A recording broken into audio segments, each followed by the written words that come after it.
Hello student, welcome to our channel Sabu Classes. Class 12 Accountancy. Class 12 Accountancy जो first topic है हम partnership से start कर रहे हैं। सबसे बड़ा टॉपिक पार्टनरशिप ही है। The accounting for partnership from fundamental बोल सकते हैं, इंट्रोडक्शन बोल सकते हैं, मीनिंग दोनों का सेम है।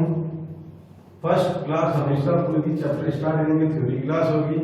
जो भी थ्योरी का वीडियो आपको दिया जाता है उसको मिनिमम 2 टाइम देखें और जो भी थ्योरी बताई जाती है उसको अपने रजिस्टर में नोट डाउन करें। वो याद रखेंगे तो आगे वाली चीज़ों में समझ में आएगी, अदरवाइज पॉसिबल नहीं है। तो सबसे पहले पार्टनरशिप के लिए इंडियन पार्टनरशिप एक्ट 1932 एप्लीकेबल होता है, जिसमें सेक्शन 4 लागू होता है। Meaning of partnership: partnership is a business among two or more persons to share profit and losses carried by all or any of them. Partnership is a business. Partnership एक business है, जैसे soil trade business होता है उसी type से partnership भी एक business है। सॉइल ट्रेड में ओनली 1 पर्सन होता है, सारा प्रॉफिट और लॉस उस एक ही पर्सन का होता है। पार्टनरशिप में एक से ज्यादा लोग होते हैं, मिनिमम 2 मेंबर होते हैं, वो पार्टनरशिप में कन्वर्ट हो जाती है, पार्टनरशिप फॉर्म कहलाती है। तो पार्टनरशिप जो है वो एक बिजनेस है अमंग 2 या मोर पर्सन। मिनिमम 2 पर्सन होने जरूरी है और मैक्सिमम 50% होना चाहिए। लेस देन 2 है नो पार्टनरशिप और मोर देन 50 हो गए तो आपकी पार्टनरशिप फॉर्म डिसॉल्व हो जाएगी। To share profit and loss, business करेंगे तो जब भी वो अपना एंड ऑफ द ईयर अपना फाइनेंशियल स्टेटमेंट तैयार करते हैं उस समय प्रॉफिट और लॉस आता है। वो प्रॉफिट और लॉस जो भी उन्होंने एग्रीगेट रेशियो किया है, कभी हम इस रेशियो में डिस्ट्रीब्यूट करेंगे, उस रेशियो में ये प्रॉफिट एंड लॉस को डिस्ट्रीब्यूट करते हैं। Carried by all and any of them. अब फर्म में जैसे मान लीजिए 4 पार्टनर है, 4 पार्टनर है, 4 के 4 पार्टनर इस बिजनेस को चला सकते हैं। फॉर में से एनी 1 चला सकता है, एनी 2 चला सकते हैं, 3 चला सकते हैं। वो डिपेंड करता है उन सभी पर वो क्या चाहता है, उसके हिसाब से कैरिड बाय ऑल और एनी ऑफ देम। अब बात हम करते हैं number of partner, number of person, number of partner, number of partner. Minimum 2 partner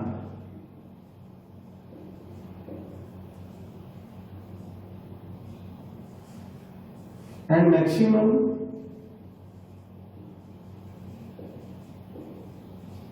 50 partners. Minimum 2 partners and maximum 50 partners. Legal business होना चाहिए, लीगल बिजनेस होगा तो ही आपको परमिशन मिलेगी। इलीगल बिजनेस करना चाहेंगे तो आपको परमिशन मिलेगी नहीं, तो लीगल बिजनेस होना जरूरी है। अब हम बात कर रहे हैं मीनिंग तो हमने किया, अब है पार्टनरशिप डीड। पार्टनरशिप डीड एक रिटर्न एग्रीमेंट है। रिटर्न एग्रीमेंट इसलिए है कि सॉल्ट ट्रेड में तो एक अकेला व्यक्ति होता है, उसमें कोई रिटर्न एग्रीमेंट की आवश्यकता नहीं है। पर जब हम डीड की बात कर रहे हैं तो डीड के अंदर जो है वो सारी टर्म्स एंड कंडीशन आनी जरूरी है, जिससे इन फ्यूचर में अगर कोई पार्टनर एडमिशन ले रहा है या कोई रिटायरमेंट ले रहा है, कोई डिस्प्यूट हो रहा है, तो डीड में लिखा हुआ होगा। क्योंकि डीड के अंदर जो भी टर्म्स एंड कंडीशन डाली जाएगी उसके साथ सभी पार्टनर्स के सिग्नेचर होंगे, तो उसके लिए सब को रूल्स मानने पड़ेंगे। तो contents of partnership deed, partnership deed में क्या क्या आना चाहिए वो सब सभी पार्टनर को मालूम रहता है। ओरिजिनल कॉपी पार्टनरशिप फर्म के पास रहती है और स्पेसिमेन कॉपी पार्टनर्स को इश्यू कर दी जाती है। तो पार्टनरशिप डीड,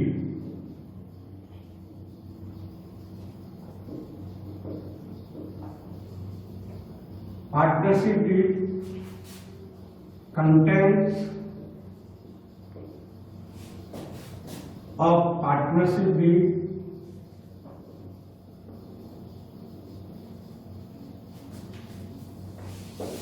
ये आपका एक रिटर्न एग्रीमेंट हो गया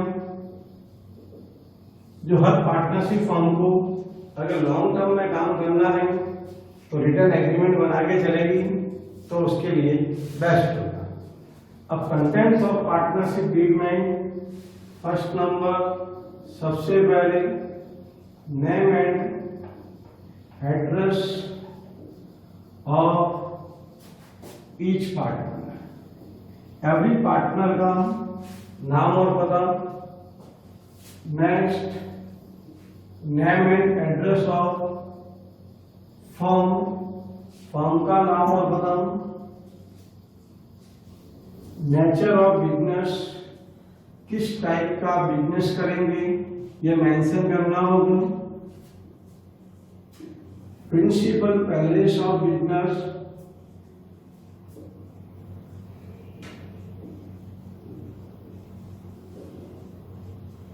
प्रिंसिपल पैलेस क्या रहेगा बिजनेस का। Capital contribution,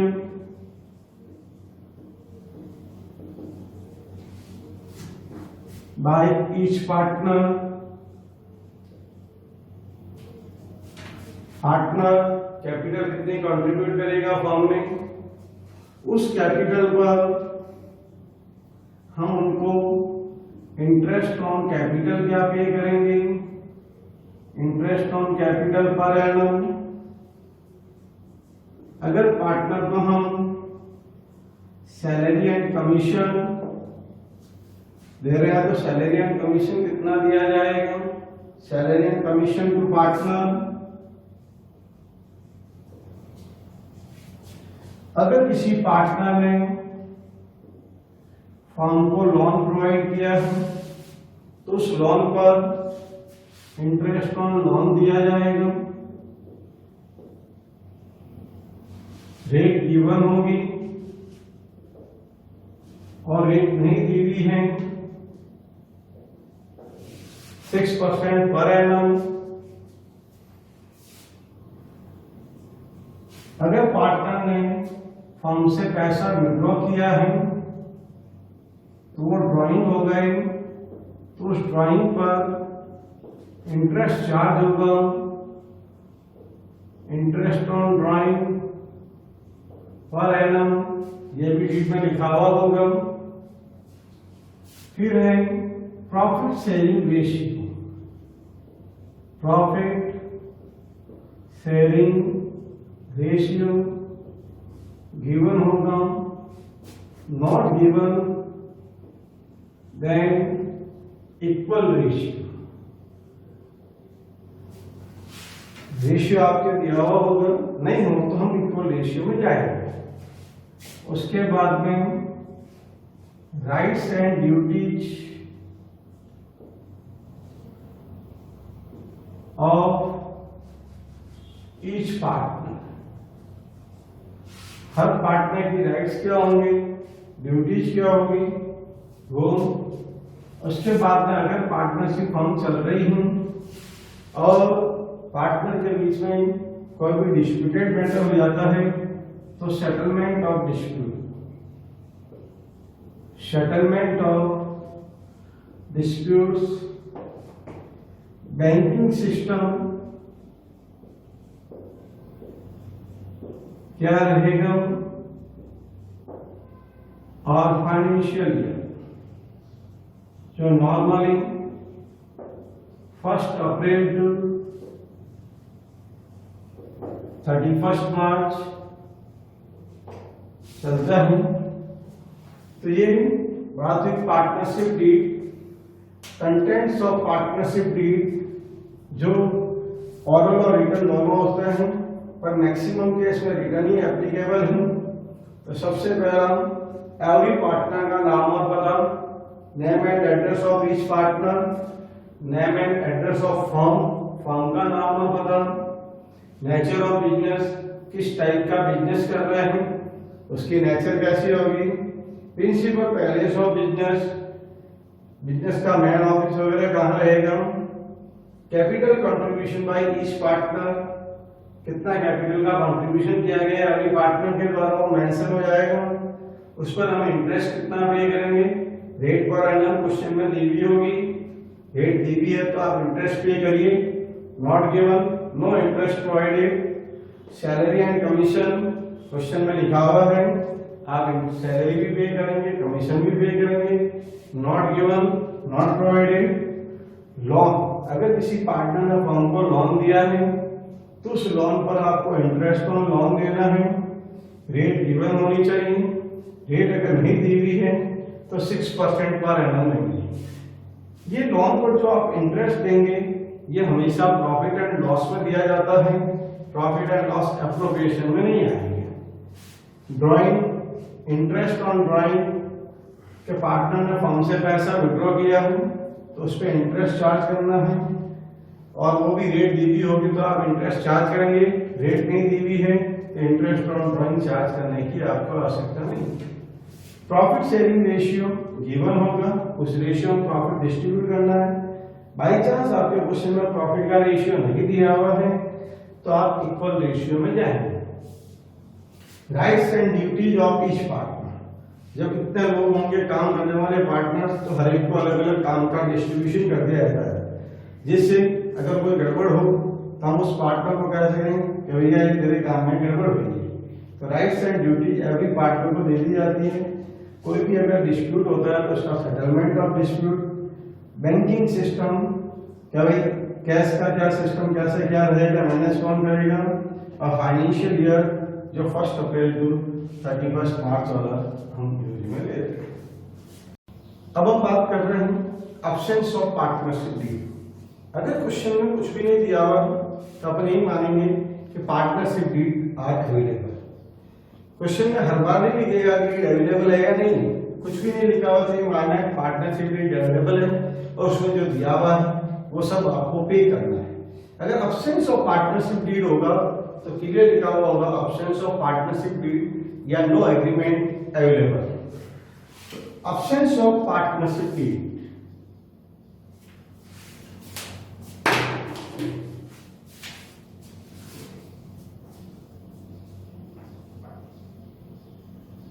absence of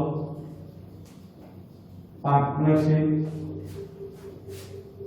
deed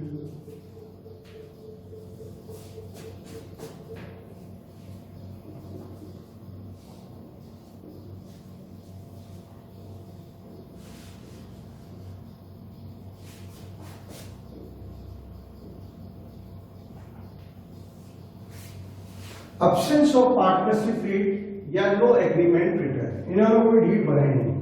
जैसे दो लोग थे, ए और बी, बहुत अच्छे दोस्त थे।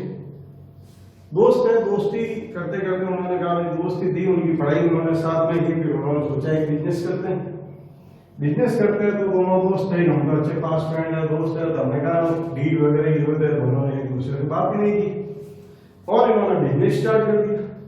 बिजनेस स्टार्ट कर दिया तो अब जब उनके लास्ट में अगर उनके बीच में एंड ऑफ द ईयर जब प्रॉफिट डिस्ट्रीब्यूशन की बात है तो कोई कहता मुझे इतना प्रॉफिट चाहिए, जैसे ए कहता मुझे इतना प्रॉफिट चाहिए था 60% से 70%, बी कहता मुझे सैलरी चाहिए, सी कहता मुझे कमीशन चाहिए। सब अपनी अपनी विश रखनी शुरू कर देते हैं और सबकी विश पूरी करना बिजनेस के लिए पॉसिबल नहीं है। जब उनके बीच में ऐसा डिस्प्यूट हो जाता है तो सीधा कोर्ट में जाते हैं। कोर्ट यही कहता है, कोर्ट में जाना पड़ता है, कोर्ट जाता है तो कोर्ट ये कहता है लाओ साहब डीड लाओ, तो साहब डीड तो हमने बनाई नहीं, और डीड नहीं बनी तो उस समय उसको हम बोलते हैं एब्सेंस ऑफ पार्टनरशिप डीड। अब डीड नहीं बनेंगे तो उस कंडीशन में जैसे मान लो दो लोग हैं ए और बी, ए ने बिजनेस में 1 लाख लगाया, बी ने 5 लाख लगाया, 1 लाख में 5 लाख लगाया। अब एंड ऑफ द ईयर जब प्रॉफिट डिस्ट्रीब्यूशन की बात आएगी तो ए तो चाहेगा कि इक्वल डिस्ट्रीब्यूट हो जाए, बी चाहेगा कैपिटल रेशियो में डिस्ट्रीब्यूट हो जाए, तो वो सब अपनी अपनी इच्छा रखना शुरू कर देते हैं। तो डीड बनी भी होगी तो जैसा बोलेंगे वैसा दे सकते हैं, और डीड नहीं बनी भी है तो उस कंडीशन में प्रॉफिट शेयरिंग रेशियो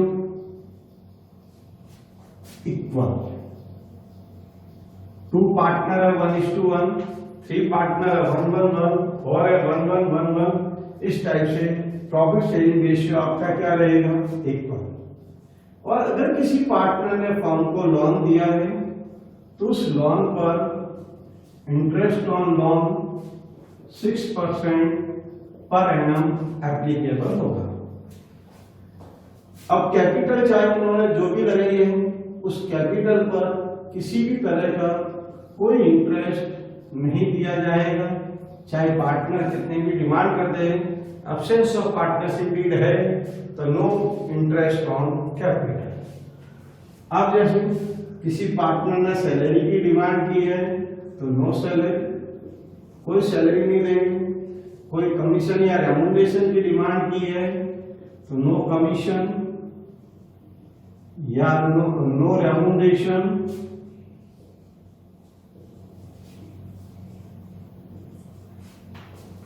और अगर पार्टनर ने ड्राइंग की है तो उस पर किसी भी तरह का इंटरेस्ट चार्ज नहीं होगा, नो इंटरेस्ट ऑन ड्राइंग।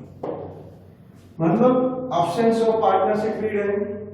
अब जैसे मान लो किसी ने 5 लाख लगाए, किसी ने 20 लाख लगाए, तो भी प्रॉफिट शेयरिंग रेशियो क्या रहेगा आपका? इक्वल रहेगा। लोन अगर किसी ने लोन प्रोवाइड किया है कितने टाइम के लिए है उस पर आपको 6% पर एनम इंटरेस्ट चार्ज करना है।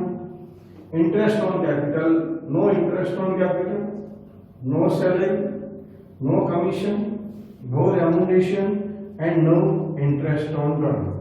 एब्सेंस ऑफ पार्टनरशिप डीड है तो सिर्फ फर्स्ट 2 कंडीशन ही एप्लीकेबल होती है, ये दोनों मिलेंगे और इनमें से कुछ भी नहीं दिया जाएगा।